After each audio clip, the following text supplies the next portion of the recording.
करेंगे भैया। तो देखो सेकेंड पार्ट स्टार्ट करेंगे। Particle nature of electromagnetic radiation, इसको प्लांट क्वांटम थ्योरी कहेंगे। इसमें बोलेगा जो nature of emission of radiation होगा हॉट बॉडीज का, रिजेक्शन ऑफ इलेक्ट्रॉन्स होगा मेटल सरफेस में जब रेडिएशन स्ट्राइक करेंगे, वेरिएशन ऑफ हीट कैपेसिटी होगा सॉलिड में जो कि फंक्शन ऑफ टेम्परेचर होगा, लाइन स्पेक्ट्रा एटम का which is respect to hydrogen होगा बच्चों। ठीक है, अब यहाँ पे ये बच्चों की जो आइडियल बॉडी होता है वो इमिट करेगा, एब्जॉर्ब करेगा रेडिएशन को सभी फ्रीक्वेंसी, इसीलिए ब्लैक बॉडी कहते हैं, और जो रेडिएशन इमिटेड होता है ऐसी बॉडी उसको ब्लैक बॉडी रेडिएशन कहते हैं।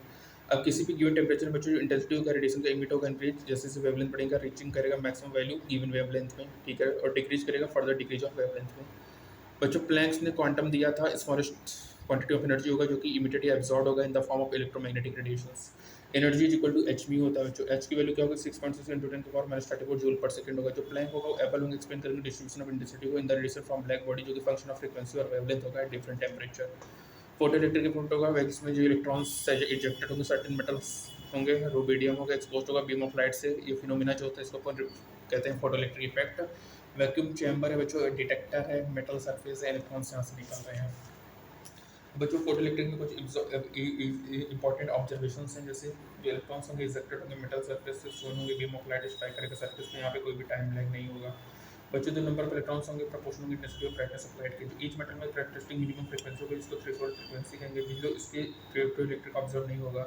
यदि फ्रीक्वेंसी थ्रेशोल्ड फ्रीक्वेंसी से ज़्यादा है तो जो इलेक्ट्रॉन सर्टेन काइनेटिक एनर्जी से बाहर आएंगे, जो काइनेटिक एनर्जी होगा इंक्रीज होगा जैसे जैसे फ्रीक्वेंसी बढ़ाएंगे।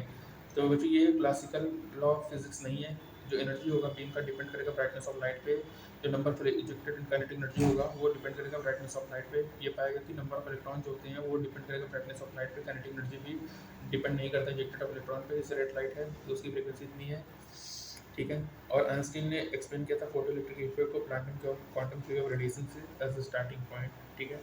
Dual behaviour of electromagnetic radiation से बच्चों ये इंपॉर्टेंट है कि जो लाइट प्रोसेस करता है बहुत particular wave nature, that is light के पास ड्यूल नेचर होता है, ठीक है। उसके बाद बच्चों एविडेंस है quantize electronic communication atomic spectrum में कि जो लाइट ऑफ रेड कलर होगा जिसमें लॉन्गेस्ट वेवलेंथ होगा डेविएट करेगा लीस्ट, ठीक है, और वाइट लाइट होगा इसका शॉर्टेस्ट वेवलेंथ होगा वो ज़्यादा डेविएशन करेगा। जो स्पेक्ट्रम होता है जो रेंज देखते हैं अपन 75.5 इंटू 10⁴ से 4, इस स्पेक्ट्रम को कॉन्टिन्यूस स्पेक्ट्रम कहते हैं, ठीक है। इमिशन एब्जॉर्प्शन स्पेक्ट्रम क्या होगा रेडिएट इमिट करेगा, एब्जॉर्ब एनर्जी इमिशन स्पेक्ट्रम होगा, ठीक है। जो स्टडी ऑफ इमिशन होता है एब्जॉर्प्शन स्पेक्ट्रम को उसको स्पेक्ट्रोस्कोपी कहेंगे, ठीक है। जो लाइन स्पेक्ट्रम क्या होगा रॉबर्ट बंसन ने फर्स्ट इन्वेस्टिगेटर किया था line spectrum to identify elements. Line spectrum hydrogen में जो फ्रीक्वेंसी होता है 1.10967 रेडबर्ग फॉर्मूला है, ठीक है। और जो लाइमन बामर सीरीज होगा, बामर सीरीज में क्या होगा वैनिलाइज हाइड्रोजन एटम जो कि अपीयर होता है visible region of the electromagnetic spectrum में। ये बच्चों इंटरेस्टिंग फैक्ट मिल जाएगा कि जो बामर सीरीज होता है लाइंस का वो ऐसे लाइंस होता है हाइड्रोजन स्पेक्ट्रम जो कि अपीयर होता है visible region of the electromagnetic spectrum में। रेडबर्ग कांस्टेंट 109677 होगा, इसको रेडबर्ग कांस्टेंट लेंगे बच्चों। हाइड्रोजन एटम में स्मॉलेस्ट लाइन स्पेक्ट्रम होगा, ठीक है। बोर मॉडल फॉर ट्रांजिशन में जो इलेक्ट्रॉन जो हाइड्रोजन एटम में होंगे वो मूव करेंगे around the nucleus circular fix orbit, energy जो पाथ को ऑर्बिट करेंगे स्टेशनरी अलाउ करेंगे एनर्जी स्टेट कांस्टेंट होगा अराउंड द न्यूक्लियस, जो एनर्जी ऑफ इलेक्ट्रॉन ऑर्बिट में चेंज नहीं होगा टाइम के साथ। लाइमन में अल्ट्रावायलेट होगा, बामर में विजिबल होगा, पास्टन में इंफ्रारेड होगा, ब्रैकेट में इंफ्रारेड होगा, पीफंड में इंफ्रारेड होगा। लाइमन बामन पास्टन ब्रैकेट पे पीफंड, ठीक है। लोअर टू हायर होगा, जो required amount of energy absorb होगा, इलेक्ट्रॉन एनर्जी इमिटेड होगा, इलेक्ट्रॉन मूव करेगा हायर टू लोअर, जो एनर्जी होगा वो चेंज नहीं होगा कॉन्टिन्यूस मैनर में। फ्रीक्वेंसी होगा डेल्टा के upon H, E two minus one upon H होगा, even E two energy sum के लोअर हायर एक्सप्रेशन होगा, इसको बोर फ्रीक्वेंसी रूल कहेंगे। M V R N H upon 2 pi होगा, एंगुलर मोमेंट ऑफ इलेक्ट्रॉन का क्या होगा एक्सप्रेस होगा M V R N H upon 2 pi होगा। बोर थ्योरी क्या था कि जो स्टेशनरी ऑर्बिट होते हैं इलेक्ट्रॉन्स का 1 2 3 होगा, इंटीग्रल नंबर क्या होंगे प्रिंसिपल क्वांटम नंबर होंगे, रेडियस क्या होगा एन स्क्वायर ए नॉट होगा, ए नॉट 52 पॉइंट होगा, जो रेडियस होगा फर्स्ट स्टेशनरी ऑर्बिट का बोर ऑर्बिट होगा जो कि 5.25 होगा, ऑर्बिट में होगा एन इंक्रीज होगा तो आर भी बढ़ेगा, और इलेक्ट्रॉन प्रेजेंट होगा अवे फ्रॉम द न्यूक्लियस। जो मोस्ट इंपॉर्टेंट प्रॉपर्टी है सभी इलेक्ट्रॉन से एनर्जी स्टेशनरी होगा इसमें होगा minus R N square. Rydberg में जो 2.184 जूल होगा, जो एनर्जी होगा लोएस्ट स्टेट में उसको कहते हैं जिसको ग्राउंड स्टेट कहेंगे, ठीक है। तो यहाँ पे होगा minus R H 1/n1 square, ठीक है। अब बच्चों यहाँ पे कुछ इलेक्ट्रॉन्स के बारे में पूछा है कि जो बोर थ्योरी वो अप्लाइड हुआ था ion containing only one electron, जैसे He plus Li2 plus B plus through on में जो एनर्जी होगा स्टेशनरी स्टेट का एसोसिएटेड होगा इस काइंड ऑफ आयन से हाइड्रोजन लाइक स्पेस जो कि एक्सप्रेशन है -13 2.18 10 स्क्वायर जूल में होगा, या R52.5 इन//100 पिकोमीटर होगा, जो एटॉमिक नंबर होगा। और ये प्रोड्यूस करेगा, कैलकुलेट करेगा वेलोसिटी ऑफ इलेक्ट्रॉन का, मूविंग करेगा ऑर्बिट में, जो पार्टिकल प्रिसाइज होगा यहाँ पे नहीं होगा, जो मैग्नीट्यूड होगा वेलोसिटी ऑफ इलेक्ट्रॉन का इंक्रीज करेगा, जो अपन पॉजिटिव चार्ज को बढ़ाएंगे ऑन द न्यूक्लियस, और डिक्रीज होगा जो अपन प्रिंसिपल क्वांटम नंबर को बढ़ाएंगे। ठीक है, तो magnitude of velocity of electron increase होगा जो अपन पॉजिटिव चार्ज को बढ़ाएंगे न्यूक्लियस के, डिक्रीज होगा यदि अपन प्रिंसिपल क्वांटम नंबर को बढ़ाएंगे। ठीक है, तो ये हमारा हो गया। सेकेंड पार्ट में इतना ही है, लेकिन अपन आगे बात कर लेते हैं एक्सप्लेनेशंस के बारे में बात करेंगे। तो यहाँ पे रेडिबर फॉर्मूला बच्चों RH 1/n² minus 1/n² square होगा, या n initial square minus 1/n final square होगा। ठीक है, जो ब्राइटनेस होता है इंटेंसिटी स्पेक्ट्रल लाइन के डिपेंड करता है number of photons of same wavelength या फ्रीक्वेंसी ऑफ जॉब या इमिटेड। लिमिटेशंस क्या था जो बोर मॉडल का, इन्होंने फाइनल डिटेल मतलब नहीं बता पाया था हाइड्रोजन एटम स्पेक्ट्रम का, जो कि ऑब्जर्व हुआ था, और ये मॉडल अनेबल था एक्सप्लेन करना spectrum atom other than hydrogen helium atom process करेगा only 2 electrons, both theory enable to explain splitting of spectral lines, जो प्रेजेंस ऑफ मैग्नेटिक फील्ड होगा, Zeeman effect, presence of electric field, Stark effect. इन्होंने ability of atom के बारे में नहीं बता पाया कि वो कैसे केमिकल बॉन्ड के थ्रू वो बनाते हैं मॉलिक्यूल्स, एटम्स कैसे मॉलिक्यूल बनाते हैं। फिर वहाँ पे आया था मैकेनिकल मॉडल ऑफ एटम। तो यहाँ पे जो क्वांटम मैकेनिकल मॉडल एटम आता है उसमें ड्यूअल बिहेवियर ऑफ मैटर और हाइजेनबर्ग अनसर्टेनिटी प्रिंसिपल के बारे में बात करेंगे।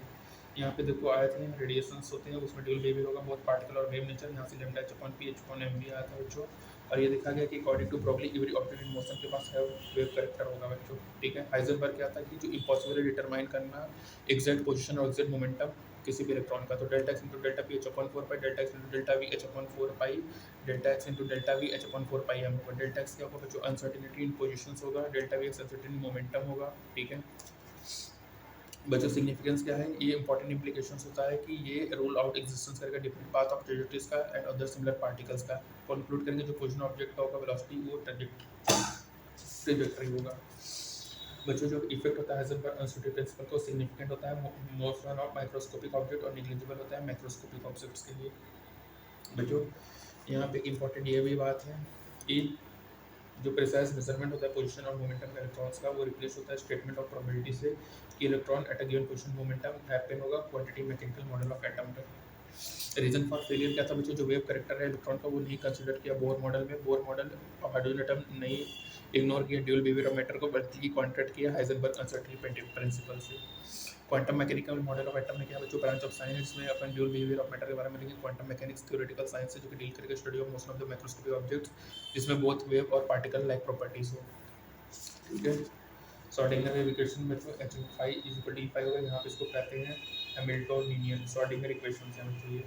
ठीक है, हाइड्रोजन एटम में क्वांटाइज एनर्जी स्टेट होगा, वेव फंक्शन होगा जिसको 3 क्वांटम नंबर होगा, प्रिंसिपल एजीमुथल और मैग्नेटिक क्वांटम नंबर होगा।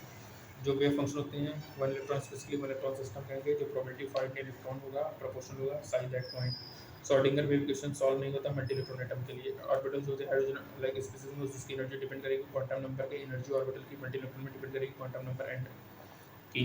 ऑर्बिटल्स एंड क्वांटम नंबर में देखो प्रिंसिपल क्वांटम नंबर आता है जिसको n से डिनोट करते हैं, ये बताता है size and to a large extent of energy of orbitals के बारे में। प्रिंसिपल क्वांटम नंबर होगा आइडेंटिफाई करेगा सेल n k की वैल्यू 1, l की वैल्यू 2, m की वैल्यू 3, n की वैल्यू 4। जो साइज ऑफ ऑर्बिटल होगा इंक्रीज होगा यदि प्रिंसिपल क्वांटम नंबर को अपन बढ़ाएंगे। एजीमुथल l से डिनोट होगा, जिसको अपन ऑर्बिटल एंगुलर मोमेंटम या सबसेटरी क्वांटम नंबर भी कहेंगे। 1 और मोर सबसेल होगा। ठीक है, जो नंबर ऑफ सेल्स होते हैं इक्वल होगा वैल्यू ऑफ n के, s में 0, p में 1, d में 2, f में 3, g में 4, h में 5 होगा। मैग्नेटिक में क्या होगा बच्चों, इन्फॉर्मेशन देगा स्पेक्ट्रल ओरिएंटेशन ऑफ ऑर्बिटल के बारे में with respect to standard set of coordinate axis. Subshell defined होगा l वैल्यू 12+1 होगा। ठीक है, इलेक्ट्रॉन स्पिन होगा बच्चों +12 -12 होगा। ठीक है, प्रेजेंस ऑफ होगा, इलेक्ट्रॉन स्पिन क्वांटम नंबर होगा, मोमेंटम और टू ओरिएंटेशन होगा +12 -12 होगा। Two spin state of electron होगा, orbital more than 2 electron hold नहीं करेगा यदि उन 2 इलेक्ट्रॉन में अपोजिट स्पिन ना हो। ठीक है, तो अब हम समराइज करेंगे बच्चों कि जो 4 क्वांटम नंबर होता है उसमें n डिफाइन करेगा सेल को, डिटरमाइन करेगा साइज ऑफ ऑर्बिटल को और large extent of energy of orbital को। n सबसेल nth होगा, l डिफाइन करेगा सबसेल को, डिटरमाइन करेगा शेप ऑफ ऑर्बिटल को। ये 12+1 होगा। s ऑर्बिटल में 0 होगा, p ऑर्बिटल होगा, l की वैल्यू 5, d ऑर्बिटल 5 होगा, l की वैल्यू 2 होगा। l आल्सो डिफाइन डिटरमाइन करेगा energy of orbital in multi electron atom. Multi electron atom में भी l डिटरमाइन करेगा एनर्जी ऑफ ऑर्बिटल को। m डिजाइन करेगा ओरिएंटेशन ऑफ ऑर्बिटल्स को, m 12+1 होगा। सेम नंबर ऑफ ऑर्बिटल्स पर सेल, इसमें अगर जो नंबर ऑफ ऑर्बिटल्स होगा इक्वल होगा नंबर ऑफ सेल्स में जिसमें ओरिएंटेड होगा। m रिफर करेगा rotation off spin off electrons के बारे में। ओरिएंटेशन को कौन बताएगा बच्चों, स्पिन के ओरिएंटेशन स्पिन ऑफ इलेक्ट्रॉन्स को m बताएगा। और ओरिएंटेशन ऑफ ऑर्बिटल्स के बारे में बताता है। m12+1 होगा, जो नंबर ऑफ ऑर्बिटल्स होगा इक्वल होगा नंबर ऑफ वेव्स जिसमें ये ओरिएंटेड होगा। एल डिटरमाइन करेगा energy of orbital multi electron atom, L determine करेगा सबसेल, डिटरमाइन करेगा shape of the shell, and define करेगा सेल को। एक ऑर्बिटल बच्चों उसमें मोर देन 2 इलेक्ट्रॉन नहीं होंगे, यदि ये दो इलेक्ट्रॉन होंगे या अपोजिट इसके नहीं होंगे, प्लस हाफ माइनस हाफ होगा, ठीक है। एस की वैल्यू 0, एल में एस की वैल्यू 0 होगी, पी की वैल्यू 1 होगी, डी की वैल्यू 2 होगी, एफ की वैल्यू 3 होगी बच्चों। शेप ऑफ एटॉमिक ऑर्बिटल्स के बारे में अपन नेक्स्ट टर्म में बात करेंगे, ठीक है। तो शेप ऑफ एटॉमिक ऑर्बिटल और चैप्टर को नेक्स्ट टर्म में अपन देखेंगे। और सेकेंड पार्ट में अपन इतना ही रखेंगे, इसमें एम ओरिएंटेशन बताया बच्चों याद रखना, और एल डिटरमाइन करेंगे energy of electron multi electron में भी ऑर्बिटल बच्चों मोर देन 2 इलेक्ट्रॉन्स होल्ड नहीं कर सकता। इलेक्ट्रॉन स्पिन हो गया मैग्नेटिक क्वांटम नंबर तो है बच्चों। और यहाँ पे ये भी याद रखना कि जो मैक्सिमम नंबर ऑफ इलेक्ट्रॉन्स होंगे 2n² होगा, K11 K1 L2 N3 N4 होगा। सेल को बताएगा, एल सबसेल को बताएगा, ठीक है। ये हो गया principal quantum number azimuthal L है, मैग्नेटिक क्वांटम नंबर एन है। हेल्महोल्ट्ज़ इक्वेशन में H5E5 होगा, H1 हो जाएगा, और मैथमेटिकल ऑपरेटर जिसका हैमिल्टोनियन कहेंगे बच्चों, ठीक है। और बच्चों श्रोडिंगर इक्वेशन एग्जैक्टली नहीं होता मल्टी इलेक्ट्रॉन एटम के लिए। बच्चों shape of atomic orbitals upon next time में करेंगे, अभी इतना ही करते हैं, तब तक के लिए थैंक यू।